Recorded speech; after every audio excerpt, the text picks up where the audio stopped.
What if I told you there's a motorcycle so spectacular it's less a bike and more a moving art sculpture? And it's built on a classic BMW R100 but stretched longer than a small car? Ladies and gentlemen, have you ever looked at a motorcycle and thought this belongs in a museum right between the Mona Lisa and a jet engine? No? Well, today you will. Because I've got something that's not just a bike, it's a sculpture on wheels, a cathedral of aluminium. And possibly the longest way anyone's ever said, "I miss you, man." Welcome to Timmy Tiny Wheels, the only channel where a guy in a Hawaiian shirt talks about motorcycles so rare, even your local hipster barista hasn't heard of them. Hit that subscribe button like you're polishing the fairing on a one-of-one Art Deco monster. Because today, we're diving into the Kingston's BMW R100 Hommage. Built in Germany in 2021-2022, this custom masterpiece comes courtesy of Dirk Oehlerking, head honcho at Kingston Custom and a guy who looks at a BMW R100 and sees a Zeppelin. The project was commissioned by Bobby Haas, the legendary collector and founder of the Haas Moto Museum in Dallas, Texas.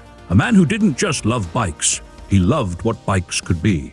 Now, Bobby already had 3 Kingston bikes in his collection, but this one? This was supposed to be the crown jewel.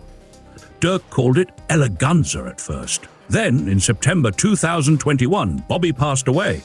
The bike was renamed Hommage, a tribute in metal to a man who believed motorcycles were art. And let me tell you, this thing isn't a motorcycle, it's an aluminium love letter.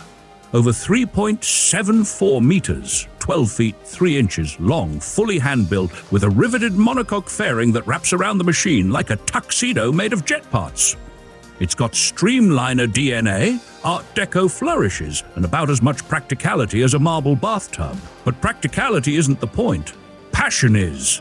Under all that elegance lives the beating heart of a BMW R100, an air-cooled 980cc boxer twin with 2 Bing cubs, classic 2-valve heads, and around 60 horsepower. Transmission? Stock 5-speed with a shaft drive extended to fit the new stretched swingarm. Clutch? Single dry disc, cable-operated. Suspension?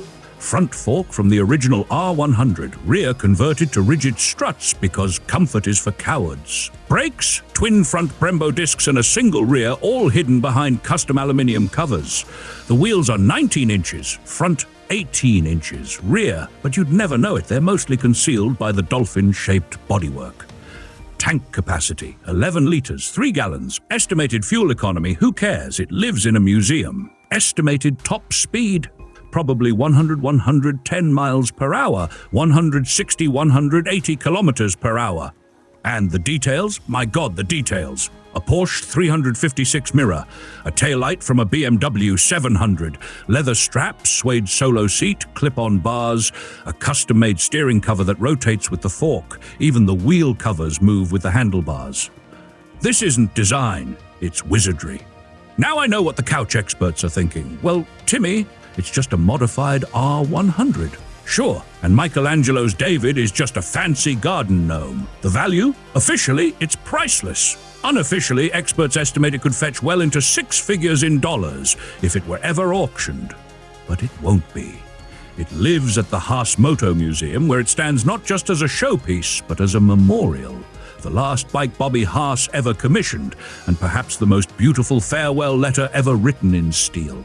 I think what I like most about the Hommage is that it proves motorcycles don't just go places. They mean things, they tell stories, and sometimes they say goodbye.